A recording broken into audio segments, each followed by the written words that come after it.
പണ്ട് എനിക്ക് ഭക്ഷണം കഴിക്കാൻ നേരത്ത് ഒന്നുകിൽ അമ്മ അല്ലെങ്കിൽ അച്ഛമ്മ ഇവർ രണ്ടുപേരാണ് കഥ പറഞ്ഞിരുന്നത്.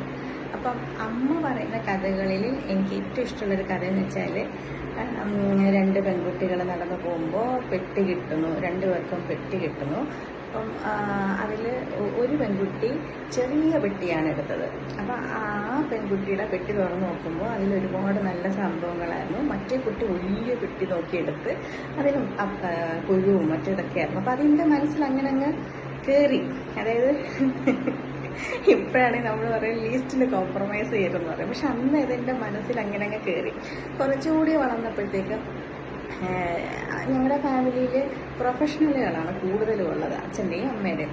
അപ്പം ഇങ്ങനെ പിന്നെ ഞാനും ബ്രദറും കൂടി ഞങ്ങൾ തമ്മിൽ അങ്ങനെ ഒരു ഹൈസ്കൂളൊക്കെ ആയപ്പോഴാണ് സംസാരിക്കാൻ ഒരു ഇതൊക്കെ വന്നത്. അതുവരെ മുട്ടൻ അടിയായിരുന്നു, ഒരു രക്ഷയില്ലാത്ത അടിയാണ്.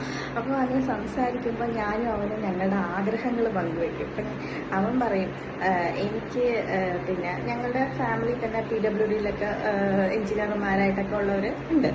അപ്പം അതുപോലെ നിറച്ചും പൈസ. അപ്പം ഞാൻ പറയുന്നതെന്ന് വെച്ചാൽ എൻ്റെ മനസ്സിൽ അമ്മ പറഞ്ഞ ആ സംഭവങ്ങൾ, ആ കഥ, എന്നെ കഥകൾ ഭയങ്കരമായിട്ട് സ്വാധീനിക്കും. അപ്പം ഞാൻ പറഞ്ഞതെന്ന് വെച്ചാൽ എനിക്ക് പവർ വേണം. പവർ എന്ന് വെച്ചാൽ ഞാൻ ഉദ്ദേശിച്ചത് എനിക്ക് അക്സെപ്റ്റൻസ്. കാരണം ആ ടീനേജ് എന്നൊക്കെ പറയുമ്പോഴത്തേക്കും ഞങ്ങളുടെ ഫാമിലിയിൽ എന്തിനാണെന്നറിയത്തില്ല, പിള്ളേരെല്ലാവരും ഒന്ന് വലിയ പഠിപ്പിസ്റ്റുകളാണ്, എല്ലാവർക്കും റാങ്ക് വെക്കുക.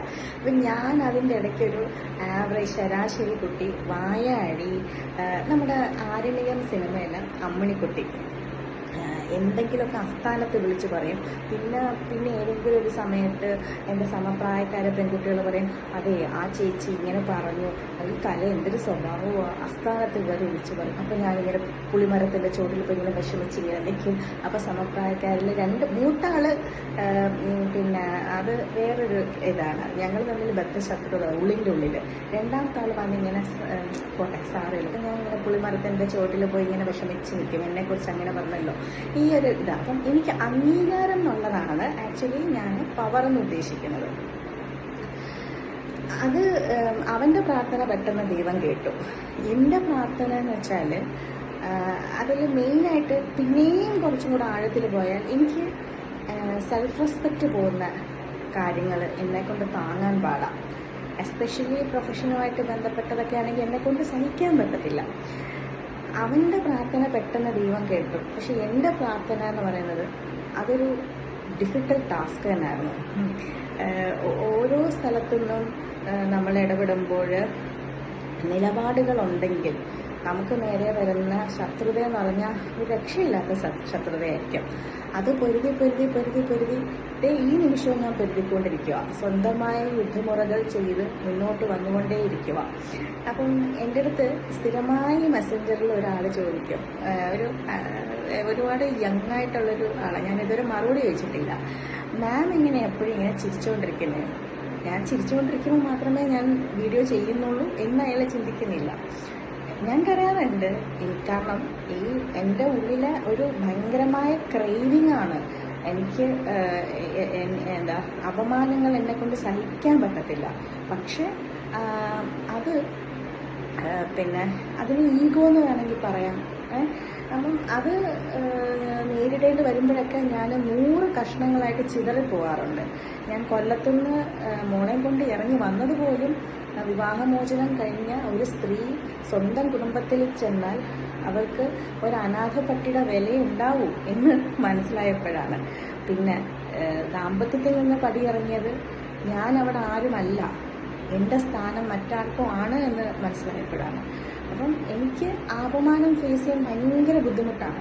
അപ്പോൾ ഫേസ്ബുക്കിൽ ഞാൻ വീഡിയോ ഇടുമ്പോൾ എനിക്ക് അറിഞ്ഞുകൊണ്ട് വീഡിയോ ഇടുമോ? പക്ഷെ ആ ഒരു സ്റ്റേറ്റ്മെൻറ്റ്, ആ ഒരു ചോദ്യം എനിക്കൊന്ന് തിരുത്തണം തോന്നി. ഞാനൊരു ശരാശരി സാധാരണ മനുഷ്യജീവിയാണ്. എനിക്ക് സന്തോഷം, ദുഃഖം, വെറുപ്പ്, നിരാശ, പക, ഉന്മാദം, ചില നേരത്തിൽ ഭയങ്കര ഉന്മാദാവസ്ഥയിൽ എത്താറുണ്ട്. അതായത് ചെറിയ ചെറിയ കാര്യങ്ങൾ മതി. നല്ലൊരു ബിരിയാണി കിട്ടിയാൽ ഞാൻ ഹാപ്പിയാവും. എൻ്റെ അടുത്ത് എനിക്കിഷ്ടമുള്ള ഒരാൾ 10 മിനിറ്റ് എനിക്ക് വേണ്ടി സംസാരിച്ചാൽ ഞാൻ ഹാപ്പിയാവും. ഞാനും മോളും തമാശകൾ പറഞ്ഞ് ഞങ്ങളുടേതായ ലോകത്തിരിക്കുന്ന ഹാപ്പിയാവും. ഒന്നുമല്ല, എൻ്റേതായ കുറേ സ്പേസ് ഉണ്ട്. അവിടെ ഞാൻ എനിക്കിഷ്ടമുള്ള ലോകത്ത് സ്വപ്നം കണ്ടുകൊണ്ടിരിക്കുമ്പോൾ ഞാൻ ഹാപ്പിയാവും ഒക്കെ ആവും. പക്ഷേ എന്നെ അങ്ങ് തകർക്കണമെങ്കിൽ എൻ്റെ അപ്പം ആ ഒരു മർമ്മസ്ഥാനത്തുനിന്ന് കുത്തിയാൽ മതി. ആ കുത്തലിൽ ഞാൻ ഭയങ്കരമായിട്ട് ഷാറ്റേഡ് ആവാറുണ്ട്. ഷാറ്റേഡായിട്ട് വീണ് പക്ഷേ ഞാൻ എഴുന്നേൽക്കും. അവിടെയാണ് എനിക്ക് എന്നോടൊരു റെസ്പെക്റ്റ് ഉള്ളത്. ഞാൻ എഴുന്നേൽക്കും. കാരണം ഞാൻ കിടന്നാൽ എന്നെ താങ്ങാൻ ആരുമില്ല. അപ്പോൾ താങ്ങാൻ തോളുണ്ടെങ്കിലേ തളർച്ചയുള്ളൂ. അതുകൊണ്ട് തന്നെ ഞാൻ എഴുന്നേൽക്കും. എത്രയോ വട്ടം വീണു, എത്രയോ വട്ടം എഴുന്നേറ്റു. അപ്പോൾ ഫേസ്ബുക്കിൽ വീഡിയോ ഇടുമ്പോൾ നമ്മളെപ്പോഴും ചിരിച്ച് സന്തോഷിച്ച്, പിന്നെ അതെൻ്റെ ദൂഷ്യമാണോ എന്ന് എനിക്കറിയില്ല. പുറത്തൊരാളോട് ഞാൻ ഇപ്പം എൻ്റെ വർക്ക് സ്പേസിലാണെങ്കിലും എന്നെ അങ്ങനെ ഡിമ്മായിട്ട് മറ്റൊരാൾ കാണുന്നത് എനിക്ക് താല്പര്യമില്ല. കാരണം അതുകൊണ്ട് ഒരു കാര്യമില്ല. നമുക്ക് വേണ്ടുന്ന ആളുകൾ അവരുടെ മുന്നിൽ മാത്രം നമ്മൾ എക്സ്പ്രസ് ചെയ്താൽ പോരെ. ഇപ്പോൾ ഫേസ്ബുക്കിൽ എല്ലാവരും എൻ്റെ സുഹൃത്തുക്കളും പരിചയക്കാരുമാണ്. പക്ഷെ എന്നെ അറിയാവുന്ന എത്ര പേരുണ്ട്? പേഴ്സണലി എന്നെ അറിയാവുന്ന എത്ര പേരുണ്ട്? ആരുമില്ല. നമ്മൾ എഴുതുന്ന തുറന്ന പുസ്തകം എന്ന് പറഞ്ഞാലും കുറച്ച് കാര്യങ്ങളല്ലേ നമ്മൾ എഴുതുന്നുള്ളൂ. അപ്പോൾ അതുകൊണ്ട് എല്ലാവരും അങ്ങനെ തന്നെയാണ്. പച്ചയായ മനസ്സിനുടമകൾ തന്നെയാണ്. ദുഃഖവും സന്തോഷവും നിരാശയും പകയും വെറുപ്പും എല്ലാം ഉള്ളത്. അതിൽ നമുക്ക് മുന്നോട്ട് പോകാൻ ഏതാണ് ആവശ്യമെന്ന് മനസ്സിലാക്കി അതിനനുസരിച്ച് പോവുക.